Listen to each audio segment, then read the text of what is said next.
So, UFC heavyweight division top prospects.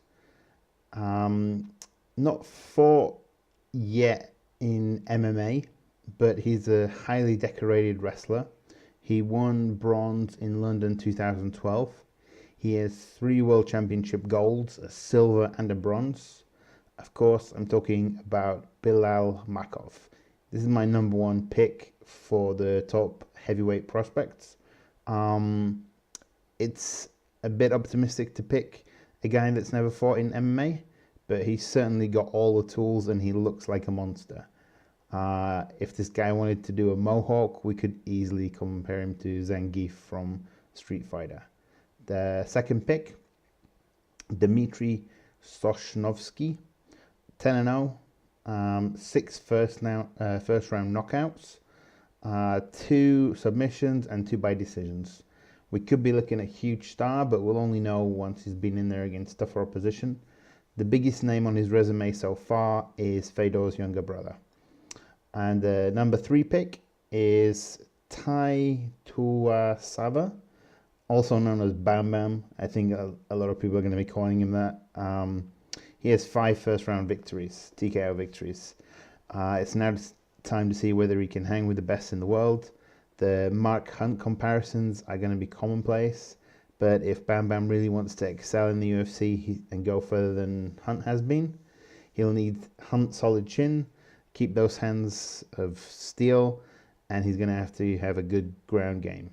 I haven't really seen the ground game yet. Obviously, the first round TKO victories, don't lend to him being pushed in the deep waters either.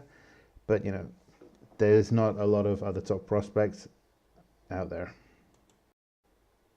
Okay, looking outside the UFC, in the heavyweight division, my number 1 pick is a guy called Denis Goltsov, 26-year-old, 6'6", 19-4, with a 14-fight win streak. He actually didn't have a great record early on. He lost early to some guys who are good fighters or good prospects. And he's also beaten a few decent names, admittedly past their prime when he fought them. I don't think it's going to be too long before we see him in the octagon, and he could be a big force to be dealt with. Number 2, Sergey Pavlovich, 10-0, 6'3" Russian, shares a name with a criminal so famous he's got his own Wikipedia page and the book deal. This Pavlovich, however, hands up beatings and TKOs, even though he's got a good solid base in Greco-Roman wrestling. I think once he makes his way to the UFC, he'll become a top 10, maybe overtime top 5 contender. Who knows, he might even make it to the title picture. Fernando Rodriguez Jr., the current KSW, or KSW, if you're in Poland, champion. At 29 with an 11-2 record, he could easily make a big impact in the UFC if he steps over. He's got a few wins via submission, but he's much more of a TKO artist with 8 wins coming that way.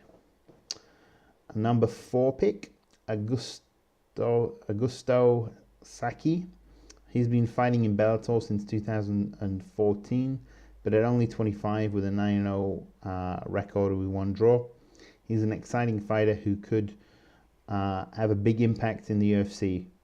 He needs to make a few improvements yet, but he could step over and compete in the division currently.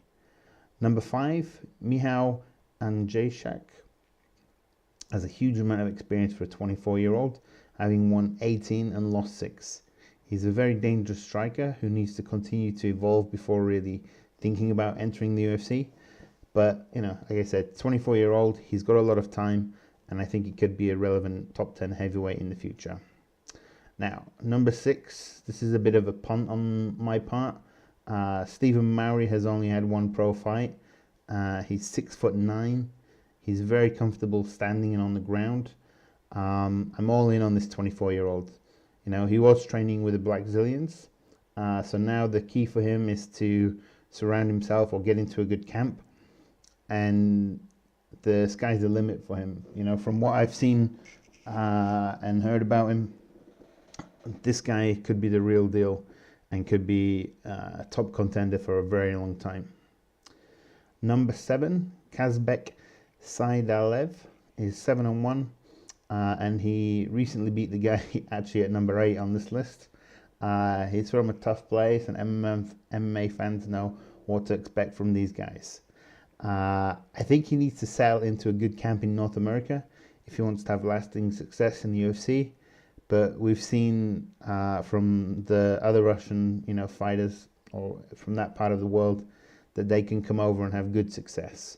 There's a kind of little community there that exists now, which should make it easier for him. I think 2017, 2018, we're going to see a lot of good things from Sadalev. Number 8, like I said, he just lost to Sadalev. Tanabosa is a young Canadian with a really big upside. Currently 12-2. He's got a fairly well-rounded game, but he has faced tough, experienced opposition, and now it's really time for him to step up into that elite picture at the UFC, I think, and continue to improve. Okay, number 9, Darko Stosic could be the next Croatian super heavyweight. 25 years old, he's 10-1, and he already has a very well-rounded game from what I've seen. My only concern is that he doesn't really excel in one area like the super Croatians that have led the way so far. Of course, the Krokop was famous for his kicks. I'd say Miocic, he's got a really good boxing game, even a good wrestling game, and great cardio. Stosic certainly has a great base, but he needs to improve to compete at the UFC level. And the last guy on my list, Mikhail Mokin. It's a tough one. Mikhail Mokinkin. He isn't actually a proper heavyweight, in my opinion, unless he fills out as he grows up. He has some skills and is on a 9-fight win streak. I actually think he's gonna be better at 205, maybe if he can slim down a little bit, and I think he'd have a much bigger impact down there. But if he can put on the weight in a good way, or he fills out as he gets older a little bit, he could definitely be a top 15 heavyweight in the UFC. I don't necessarily see him having the ability to trouble the top 5 though. So that's my top 3 prospects currently in the UFC, the top 10 outside. They're all based on guys under 30 and that I've seen some film of.